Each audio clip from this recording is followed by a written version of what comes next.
ចវកុលមួយជីវិតនេះ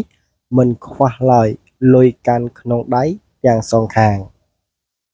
ឆ្នាំចបុគ្គលដែលកើតនៅក្នុងឆ្នាំចក្នុងមួយជីវិតនេះតែងតែមានទ្រព្យធំតាមជាប់ចិត្តខ្លួនជានិច្ចជាពិសេសក៏មាននិស្ស័យខ្លាំងជាមួយនឹងក្រដាសប្រាក់ផងដែរជាហេតុដែលធ្វើឲ្យគេមិនសូវខ្វះប្រាក់ចាយនោះឡើយឆ្នាំវកអ្នកដែលកើតនៅក្នុងឆ្នាំវកមានប្រតិបត្តិការខ្លាំងណាស់ជាមួយនឹងលេខលុយជាពិសេសក៏មានខួរក្បាលជាអ្នកជំនាញផងដែរ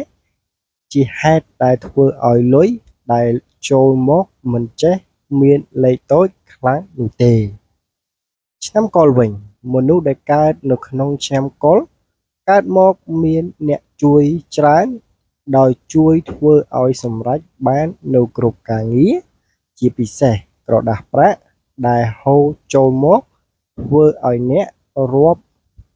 និងចាយឡើងទន់ដៃតែម្ដង